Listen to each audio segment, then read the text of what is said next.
Good morning सांग माने जय जगन्नाथ। आज गोटे पुणी नुआ वीडियो को आपण समस्त को वेलकम। आज बहुत लेट हो गलानी 9:30 पार 10टा बाजो।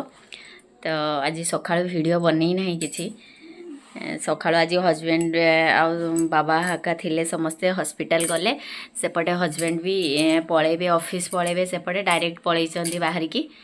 तो आमे खाली सकाळ बाबू मु थिलु तार होमवर्क हका करूथलु। तो टाइम हेलानी आ किसी वीडियो बनवाई आम रोषेबास करी खाइलु खाई पीकी बाबू खैली ताको रेडी करली से स्कूल जीव बाहर देख लो बाहर केमती। गुड मॉर्निंग जय जगन्नाथ। एमती कौन आउे से पूरा रेडी हो गलानी आम बाहर एबे।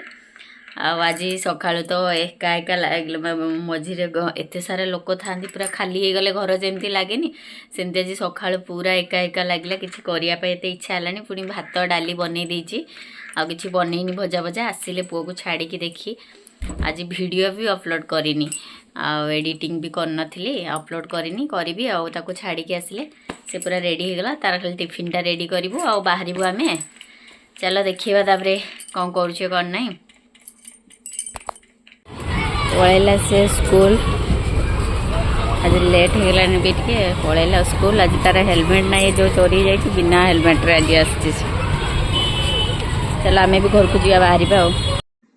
बहुत दिन लु इच्छा थिला टिके केदारगौड़ी आड़े बुली जावाई तार प्रसाद खायापाई बहुत दिन प्लानिंग होची बट आम जापरूनु आज टिके टाइम थिला पुओ को आनियापाई टिके टाइम थिला तो से कहले चल चल जा केदारगौड़ी आड़े बुलियापाई। आज एमती भी सोमवार थिला कार्तिक मासर लास्ट सोमवार एते भल दिन आम केमती मिस करि थांतु। चल चल ठाकुर दर्शन करदबा समस्ते ठाकुर दर्शन कर चल चल चल आम ये ठाकुर दर्शन करदेलु समस्ते मुंडिया मार दियो एठी ठाकुर दर्शन करी मूड पूरा फ्रेश हो गला। आज सकाळ मोर टिके जो मूड खराब थिला एठी दर्शन कर सारा पर बुलला पर पूरा मूड पूरा फ्रेश हो गला पूरा शांति लगिला सब टेंशन रिलैक्स हो गला।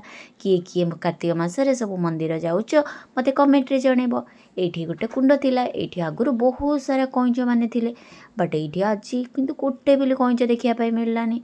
बोले चल चल हाथ गोड़ टिके धोईदबा टिके हाथ गोड़ धोई सारी मुंडरे टिके पानी छिंचीदबा टिके पवित्र हो जावा। पवित्र हो सारा पर आम कैंपस बुलवा एठिकार कैंपस ना एते रिलैक्स लगुच कैंपस बुलाया ठंडा ठंडा लगुला आराम लगुला बुलायापाई मजा आसीगला। ये कुंडरे भी बहुत सारा माछ थिला बड़ बड़ माछ थिला गोटे बिल देखापी मिललानी सब छोट छोट छोट छोट माछ थिला। तो से आम ये कैंपस बुलिलु टिके शांति रे पूरा माइंड फ्रेश करिकी बुलिलु तापर आम चल जीवा एथर ए साइट रे केदारगौड़ प्रसाद मिलूँ जी सेवन करने चाहूँगी ये आसिक प्रसाद सेवन कर। ये मुक्तेश्वर मंदिर अच्छे केदारगौड़ी पछपट ठीक मुक्तेश्वर मंदिर अच्छे आम केमी मिस कर मुक्तेश्वर मंदिर जावाई आम कहलु चल चल जाऊँ जदि एपटे भी टिके बुलिकी चली जा।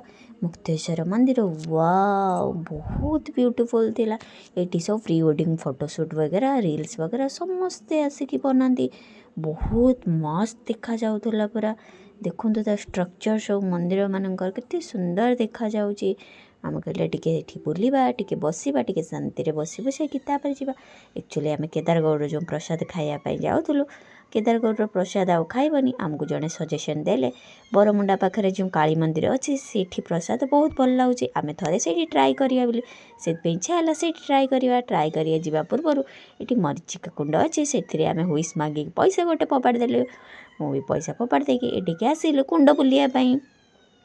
यही कुंड को जी भी आसूची माछ मानी किसी ना कि खाଇବା नहीं आसीथिबो कहीं एथर मु आसी किसी भी नहीं आसी नी मो मूड पूरा ऑफ हो गला माछ मान को देखिकी से माने सब टक टक टक कर चाहिए मत रही खाଇବା नागी। ये मंदिर स्ट्रक्चर एत सुंदर लगुच देखु माछ मान को देखी सारा पर आम कहलु चल एथर घर को जीवा टाइम हो गला पुओ को भी स्कूल आनिबा सेपटे बरमुंडा काली मंदिर जीवा प्रसाद सेवन पाई। तो से आउ जमारू हाथ में टाइम नाला गले चल चल पलैबा पुओ स्कूल आम पहुँची गलु कार हेलमेट सैया आसी गला स्कूल। हाँ कौन है आज पाठ पढ़ीचु ये कौन बाहरी गला कौन रे टाईटा कौन बाबू को स्कूल नहीं आम आसी पहुँची गलु बरमुंडा पाखे काली मंदिर ଏଠି ଆମେ ଫାଷ୍ଟ ଏଣ୍ଟ୍ରାନ୍ସରେ ଦେଖିଲୁ। ଦେଖନ୍ତୁ କେମିତି ଦେଖାଯାଉଛି, ପୁରା ରାକ୍ଷସ ହେଇଛି ତ ମୁହଁ ଏତେ ବଡ଼। ଏଠି ମା ଦକ୍ଷିଣକାଳୀ ଲେଖା ହେଇଛି। ଆମେ ଭିତରକୁ ଏଣ୍ଟ୍ରି କଲୁ। ଭିତରକୁ ଏଣ୍ଟ୍ରି କରୁ କରୁ ଡାହାଣ ସାଇଡ଼୍ରେ ସମସ୍ତେ ପ୍ରସାଦ ସେବନ ପାଇଁ ଏଇଠି ସବୁ ବସିଥିଲେ। ସମସ୍ତେ ଲାଇନ୍ କରି ଶାନ୍ତି ଶୃଙ୍ଖଳା ସହିତ ସବୁ ଖାଉଛନ୍ତି।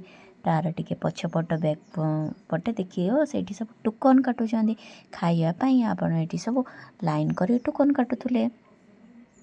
ଆମେ ଏଠି ଟିକେ ବୁଲାବୁଲି କରିଲୁ ଲାଇନ୍ରେ ଧରି ଟୋକନ୍ ବି କାଟିଲୁ। ଏଠି ଲାଇନ୍ରେ ରହି ଟୋକନ୍ ବି କାଟିଲୁ। ଏଠି କାଟି ସାରିଲା ପରେ ଆମେ ଟିକେ ବୁଲାବୁଲି କରିଲୁ। ବୁଲାବୁଲି କରି ଏଠି ଯଜ୍ଞକୁଣ୍ଡ ଅଛି, ଯଜ୍ଞକୁଣ୍ଡରେ ବୁଲାବୁଲି କଲୁ। ଏଠି ଆକ୍ଚୁଆଲି ପ୍ରସାଦ ସେବନ ପାଇଁ 70 ଟଙ୍କା ନେଉଛନ୍ତି, କିନ୍ତୁ ସଂକ୍ରାନ୍ତି ପୂର୍ଣ୍ଣିମା ଓ ପର୍ବପର୍ବାଣୀ ପାଇଁ 80 ଟଙ୍କା ନେଉଛନ୍ତି।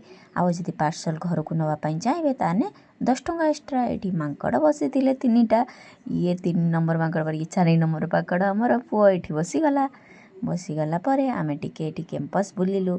ବୁଲାବୁଲି କଲୁ। ବହୁତ ଭଲ କ୍ୟାମ୍ପସ୍ ହେଇଛି। ଆସିକି ଏବେ ଫାଙ୍କା ଟାଇମ୍ରେ ଏଠି କେବେ ପ୍ରସାଦ ସେବନ କରି ଆରାମସେ ବସାବସି କରି ମାଇଣ୍ଡ ଫ୍ରେଶ୍ କରି ଯାଇପାରିବେ।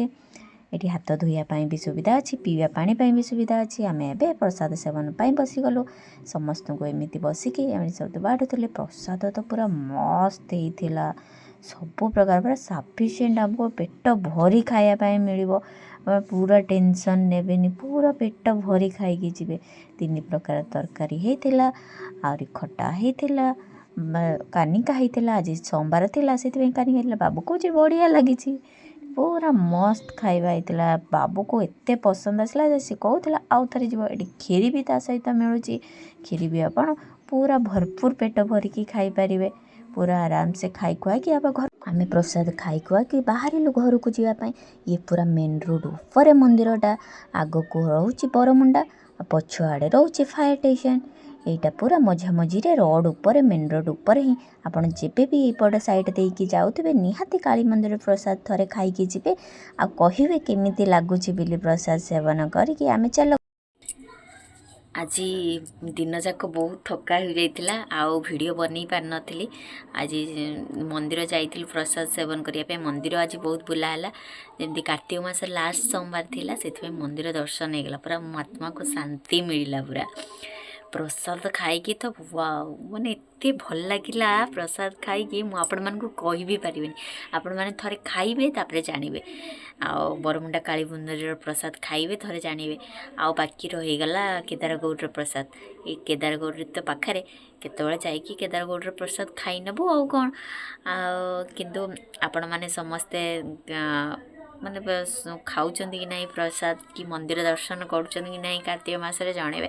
ମୁଁ ସବୁଦିନ ଯାଉନି, ପଞ୍ଚୁକ ବିଲି ବାସ୍ ଯାଉଛି, ନହେଲେ ମୁଁ ସବୁଦିନ ଯିବା ଲୋକ ନୁହେଁ। ମୋ ପାଖରେ ଟାଇମ୍ ନଥାଏ, ବହୁତ ବିଜି ପର୍ସନ୍। ତ ଆଜି ଆସିଲା ପରେ ପୁଣି ପୁଅର ହୋମୱାର୍କ ଥିଲା, ତାର ଟ୍ୟୁସନ୍ ଥିଲା, ତ ସେଗୁଡ଼ା ସବୁ ସରିଲା। ଆଉ ବହୁତ ଥକା ହେଇଯାଇଛି। ଆସିକି ପୁଣି ରୋଷେଇବାସ କରିକି ଖାଇ ଖୁଆଇକି ତ ବେଡ଼୍କୁ ଆସିଲୁ ଏବେ ଶୋଇବା ପାଇଁ। ଏବେ ଭିଡ଼ିଓଟା ଏଣ୍ଡ କରିବୁ। ପୁଣି ଦେଖା ହେବ ଆଉ ଗୋଟେ ନୂଆ ଭିଡ଼ିଓରେ। ତ ଆମ ଭିଡ଼ିଓ ଆପଣଙ୍କୁ ଯଦି ଭଲ ଲାଗିଥିବ ତାହେଲେ ଆପଣ କମେଣ୍ଟରେ ନିହାତି ଜଣେଇବେ। ଏମିତି ନୂଆ ନୂଆ ଭିଡ଼ିଓ ଦେଖିବା ପାଇଁ ଆମ ଚ୍ୟାନେଲକୁ ଲାଇକ୍ ସବସ୍କ୍ରାଇବ୍ କରିବାକୁ ଜମାରୁ ଭୁଲିବେନି। ପୁଣି ଦେଖା ହେବ ଆଉ ଗୋଟେ ନୂଆ ଭିଡ଼ିଓରେ। Bye bye, good night.